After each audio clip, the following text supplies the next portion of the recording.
चलिए फिर ड्रामा को शुरू करते हैं। He is psychometric. ड्रामे की शुरुआत में हमें दिखाया जाता है युनजिन को। युनजिन अपने पापा के साथ होती है, यानी कि ये 11 साल पहले का है। और ये युनजिन के पापा कहते हैं कि मैं भी आता हूँ। इतने वो देखते हैं कि बाहर कुछ लेडीज़ आई हुई हैं, और यही वही लेडीज़ है जिनका मर्डर हुआ था उस दिन। और ये युनजिन के पापा से लड़ने आई होती हैं, क्योंकि इन्हें कार पार्किंग के ऊपर बहुत ज़्यादा शिकायतें थी। क्योंकि युनजिन के पापा ने कंप्लेन कर दी थी कि कई लोगों की कारें जो होती हैं वो यहाँ वहाँ टिकी होती, तो इस चक्कर में इन्हें बहुत ज़्यादा कंप्लेंट्स थी। उसके बाद हमें दिखाया जाता है लेडीज़ को युनजिन के पापा शांत करा के भेज देते हैं। उसके बाद वो युनजिन से कहते हैं तुम यहीं ऑफिस में बैठना, मैं आता हूँ अभी बस ऊपर से राउंड लगा के। फिर युनजिन वहाँ पे सो जाती है। फिर हमें उसी आदमी को दिखाया जाता है जिसने बॉम्ब ब्लास्ट किया था, वो हंसते हुए वहाँ से निकल जाता है। और माइक्रोवेव में जो लाइटर रखा होता है वो लाइटर बहुत तेज़ फट जाता है, तो बहुत ज़्यादा तेज़ी धमाका हो जाता है, तो जिससे युनजिन भी उठ जाती है। उसका युनजिन जो होती है घबरा जाती है, लेकिन वो अपने पापा को देखती है। उसके पापा कहते हैं कि मैं बस अभी नीचे आता हूँ, टेंशन मत लेना। उसका युनजिन थोड़ी शांत हो जाती है।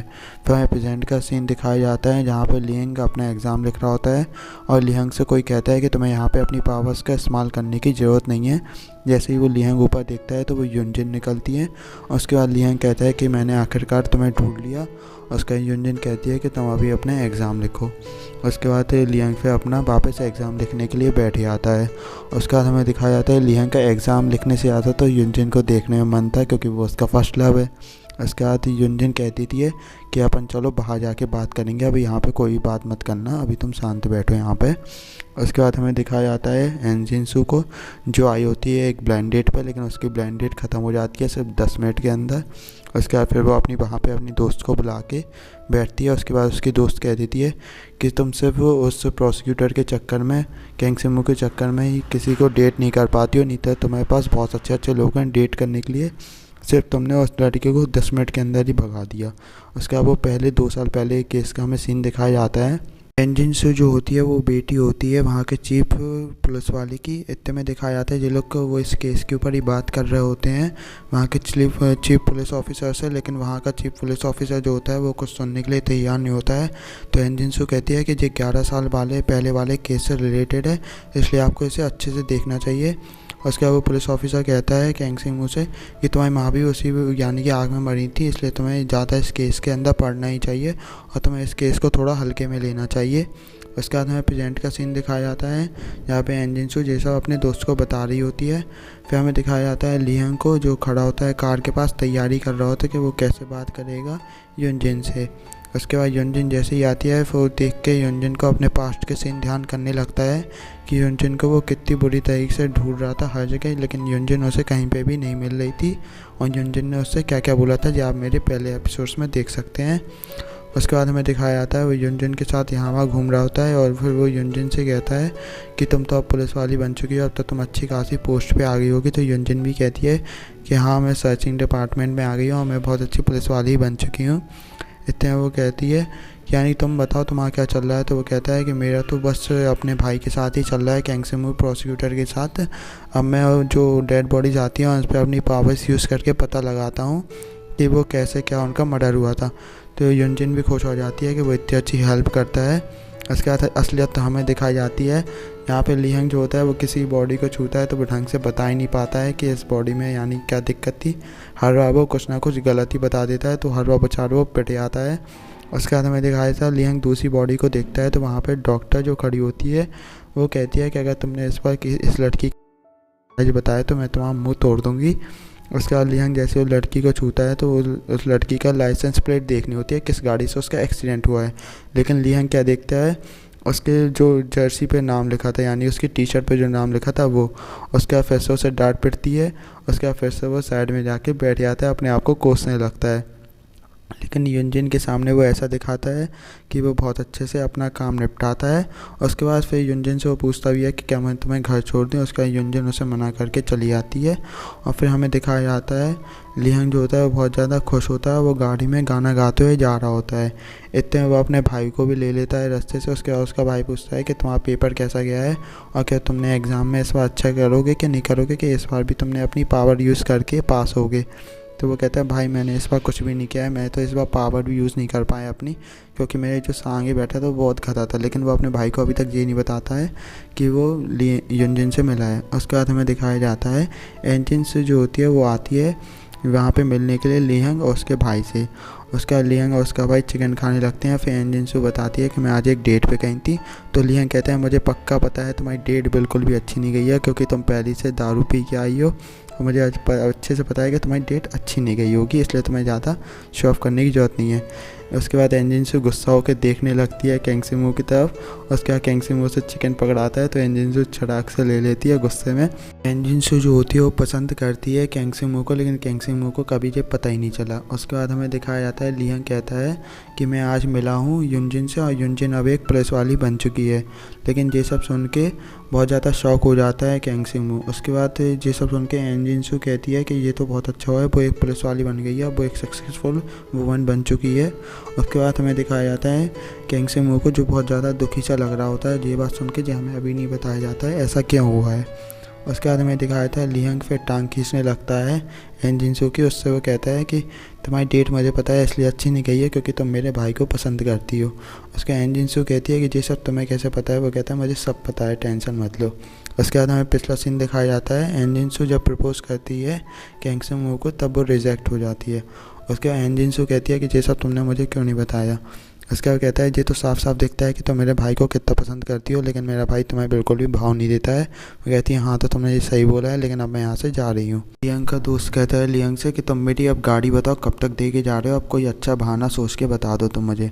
तो वो कहता है मुझे युनजिन मिल चुकी है। उसके बाद कहता है अच्छा तुम्हें युनजिन मिल गई तो रख लो, तो चलो तुम वो गाड़ी। अब इतने में दिखाया जाता है वहाँ पे आ जाती है एक लड़की जो कि क्रश होती है लिहंग के दोस्त की। आपने पता होगा, इस पिछले ड्रामा आपने देखा होगा। तो उसके बाद हमें दिखाया जाता है लिहंग का दोस्त समझ ही नहीं पाता है कि वो अपनी क्रश से कैसे बात करे, तो बहुत ज़्यादा हड़बड़ा जाता है। इतने में वो फिर चेक काउंटर पे भी जाता है तो वो देखता है कि आने की मैं उससे बात कैसे करूँ, क्या बात करूँ। तो उसके पास वो जाता है, वो कुछ एनर्जी ड्रिंक और पानी की बोतल रख के चला जाता है। तो वो अपनी क्रश को देने लगता है, लेकिन वो देखता है कि उसके पीछे उसका बच्चा बैठा है। तो इतना ज़्यादा वो दुखी हो जाता है क्या बताएं। तो वो दुखी होकर रोने से लगता है, लेकिन वो दिखाता नहीं है। फिर वो अंदर चला जाता है। इतने में दिखाया जाता है लिहंग को। लिहंग मिलने आया होता है पुलिस स्टेशन में युनजिन से को, लेकिन युनजिन तो वहाँ पे होती नहीं है। तो सब लोग कहते हैं यहाँ पे युनजिन नाम की कोई लड़की काम नहीं करती है, लेकिन सिक्योरिटी डिपार्टमेंट में कोई युनजिन है। फिर हमें यहाँ पे पता चलता है युनजिन जो होती है वो सिक्योरिटी डिपार्टमेंट में काम करती है, ना कि पुलिस स्टेशन में। इसलिए लिहंग फिर जाके सिक्योरिटी डिपार्टमेंट में देखता है तो वहाँ पर उसे युनजिन मिल जाती है, जो एक दादी माँ की मदद कर रही होती है नीचे उतरने में। उसके बाद जो लिहंग युनजिन का दिखाया जाता है, युनजिन कई जगह पे जाके कई लोगों की मदद भी करती है। उसके बाद लिहंग और युनजिन का आमना सामना हो जाता है। उसके बाद लिहंग कहता है तुमने मुझे सच सच क्यों नहीं बताया कि तुम सिक्योरिटी डिपार्टमेंट में आ गई हो और फिर तुम यहाँ पे काम करने लगी हो। उसके बाद कहती है इसमें क्या ख़राबी है, इसमें भी तो अच्छा है। लिहंग कहता है तुम्हें ऐसी चीज़ें कभी भी छुपानी नहीं चाहिए, ये सब काम तो अच्छे होते हैं, लो जो एनर्जी ड्रिंक पकड़ो। तो वो एनर्जी ड्रिंक दे देता है। उसके बाद फिर वो बताने लगता है इन सब चीज़ों के फ़ायदे कि इससे तुम्हारा प्रमोशन भी तो हो जाएगा, तुम कभी ना कभी तो एक अच्छा केस लोगी, अच्छा केस सॉल्व भी तो कर पाओगी। उसके बाद युनजिन उसकी बात सुन के बहुत खुश होती है, क्योंकि उसके अंदर भी एक मोटिवेशन सी जाग जाती है कि हाँ मैं भी कुछ कर सकती हूँ। इसके बाद हमें दिखाया जाता है लिहंग और युनजिन की ऐसी बातें चल रही होती हैं, थोड़ी लड़ाई झगड़ा और ऐसे ही हो रहा होता है।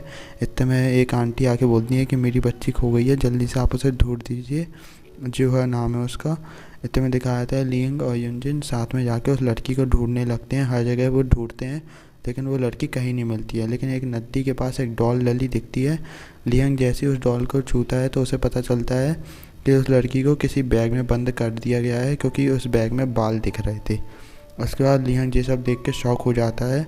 उसके बाद लिहंग युनजिन से कहता है कि जल्दी से यहाँ पे तुम पुलिस को बुलाओ, मुझे लगता है कि वो लड़की किडनैप हो चुकी है।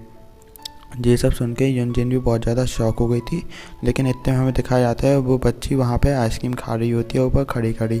उसका युनजिन जो होती है लिहंग को डांटने लगती है कि तुम्हें बिना सोचे समझे कुछ भी नहीं बोलना चाहिए।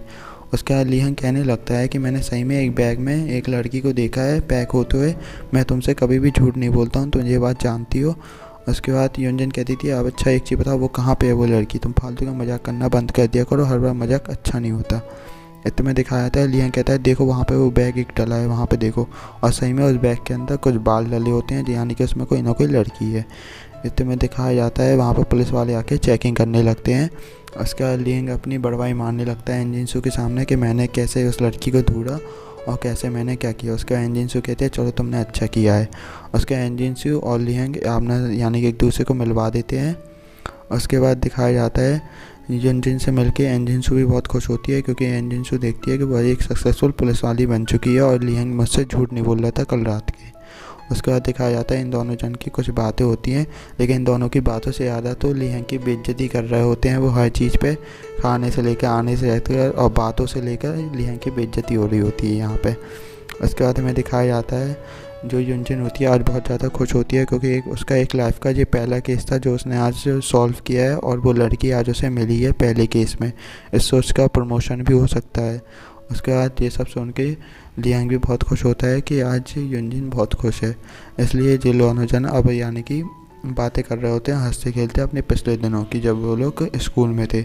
उसके बाद लियांग कहता है कि मुझे लगता है कि ये सीरियल मर्डर केस तो नहीं है। उसका युनजिन भी कहती थी कि हाँ मुझे भी ऐसा ही लगता है। उसके बाद हमें दिखाया जाता है वही पुलिस वाले को जहाँ पे जो एनजिनसू होती है बता रही होती है कि मुझे ये तीनों लड़कियों के केसेस एक दूसरे से रिलेटेड लग रहे हैं और सबको एक ही इंसान ने मारा है, मुझे ऐसा लग रहा है। और ये 11 साल से ये इंसान अभी तक भागता फिर रहा है और मर्डर करता फिर रहा है। उसके बाद हमें दिखाया जाता है पुलिस वाला गुस्से में आ जाता है, फिर वो कहता है अच्छा ठीक है ये केस मैं कैंग सिमू को दे रहा हूँ, लेकिन तुम इस केस में बिल्कुल भी इन्वॉल्व नहीं होगी और कैंग सिमू इस केस को सॉल्व करेगा, ठीक है। तो सब लोग फिर इस बात पे एग्री कर जाते हैं। फिर कैंग सिमू देखने लगता है, वो उन्हीं लोगों के विक्टिम्स की फ़ाइल देखने लगता है, उसे भी अभी तक कुछ समझ नहीं आ रहा होता है। और उसके बाद कैंग सिमू जैसे ही घर जाने के लिए निकलता है तो वो देखता है उसकी गाड़ी के पास एक आदमी खड़ा हुआ है और वो आदमी उसकी गाड़ी को बहुत घूर के देख रहा है। तो हमें एक फ्लैशबैक दिखाया जाता है जहाँ पे एक बच्चे के पैर में बेड़िया सी जमी होती है और कैंग सिमू ये सब देख के बहुत ज़्यादा शॉक हो रहा होता है अपना पास्ट देख के, या फिर जाने वो क्या देख रहा होता है अभी ये क्लियर नहीं हुआ है यहाँ पे। लेकिन कैंग सिमू जैसे ही नीचे जाता है वहाँ पर वो आदमी उसे नहीं मिलता है। उसके बाद लियांग और युनजिन बात करते हुए जा रहे होते हैं। उसके बाद लियांग कहता है कि क्या तुमने अपने पापा के केस को छोड़ दिया, क्या तुम अपने पापा के केस को इनोसेंट साबित नहीं करना चाहती हो हैं।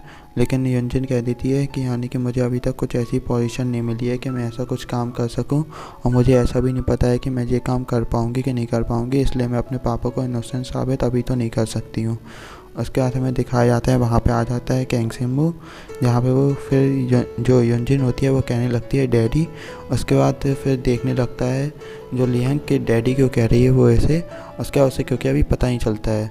इतने हमें दिखाया जाता है वो आदमी इन तीनों जन को देख रहा होता है। यहीं पे ड्रामा ख़त्म हो जाता है। नेक्स्ट एपिसोड के लिए वेट